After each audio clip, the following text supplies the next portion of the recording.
Bonjour à tous, j'espère que vous allez bien. Le yin sait très bien cacher sa souffrance. Alors je vous partage un peu ce que je vis et je pense que ça vous donnera une idée, du moins une compréhension, un angle de vue par rapport au yin et prenez ce qui résonne en vous. Alors le yin sait très bien cacher sa souffrance parce que il y a pas mal de personnes, surtout actuellement et en ce moment, qui me disent ouais, Rachida, t'as une best life, t'as une best life. Et c'est vrai que c'est quelque chose que j'ai toujours plus ou moins entendu, et je l'ai entendu aussi de mon yang. Et je me dis, en fait, avec ce qui se passe à l'intérieur du yin et ce qu'il donne comme image, je peux vous dire que par moment, ça fait deux. Le yin a une énorme souffrance parce que, comme je vous ai dit, il porte le matériel traumatique et il le sent par moment. En fait, cette souffrance, il la sent, il la ressent, il la perçoit, elle est dans son corps parce qu'il le sent au niveau corporel qui porte quelque chose de lourd. Et, euh, et dans ces moments perdus, ouais, il peut descendre très bas.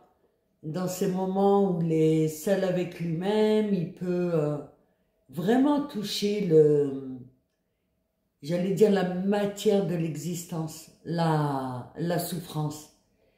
Et c'est vrai qu'il a, je ne sais pas si on peut appeler ça un masque, mais en tout cas, si on le prend positivement, il a cette capacité, mais d'être super open, de faire rire la galerie, d'être pétillant.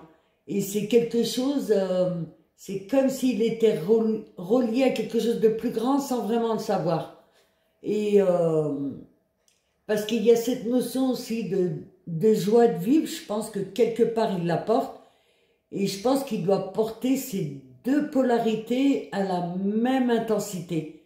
Ça veut dire qu'il a cette souffrance profonde et aussi cet espoir en l'humanité, cet espoir en lui, cet espoir de voir la lumière. Et il a cette chose-là qui l'anime.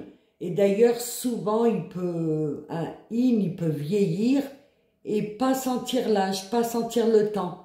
Et c'est comme s'il avait une âme d'enfant, en fait, qui est toujours vibrante. Et c'est pour ça que ça m'a interpellée, en fait, ces personnes, Rachida Tenbessa. C'est vrai que je fais un tas de choses, jamais complètement à fond. Je fais un peu le papillon, mais ce que je touche, en tout cas, je touche une étincelle de quelque chose. Et je pense aussi que le yin, sous une certaine forme, il a, il a cette joie de vivre, ouais, il a cette étincelle et cette compréhension du monde. Surtout lorsqu'il sort en fait de cette matière sombre, où il prend de la distance, c'est vrai qu'il a cette faculté à voir toutes les mémoires que les gens peuvent trimballer parce que il capte les inconscients. Il a de l'info en fait, le yin. Il a de l'info avec facilité et faculté. Et ça vient à lui en fait. Et c'est vrai que cette matière noire qui le plombe, eh ben, il le porte et à la fois, il est aussi porté par cette guidance, cette lumière en fait.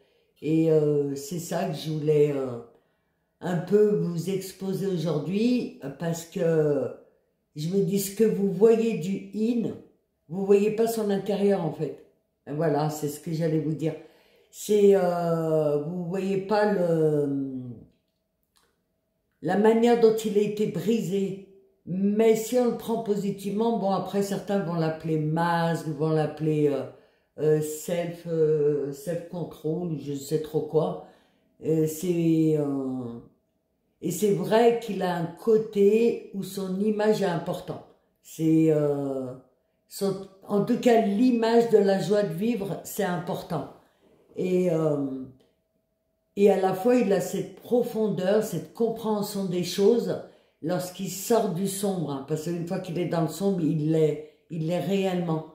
Mais une fois qu'il ouvre un petit peu cette boîte noire et qu'il voit la lumière de son yang, il va avoir cette capacité à ranger. Il va mettre plus longtemps que le yang, ça c'est certain, pour mettre les choses, en place et en ordre, parce que lui, c'est pas du tout ça, c'est l'anarchie, hein, la hiérarchie, il connaît pas du tout, c'est pas dans son logiciel en tout cas, et c'est pas dans cette logique-là, et en fait, voilà, je voulais vous partager ce petit morceau en vous disant, il n'a pas forcément une best life, mais c'est important pour lui qu'il continue à rire, à se connecter à son enfant intérieur et ne jugez pas en fait ce qui se passe à l'intérieur des personnes. Voilà, je tenais à vous remercier, j'espère que cette capsule vous sera utile. Dites-moi ce que vous en pensez en commentaire, ça m'intéresse, ça nous intéresse, parce que votre lumière éclaire les autres aussi en chemin. Et je vous dis en tout cas à très vite. Merci, merci.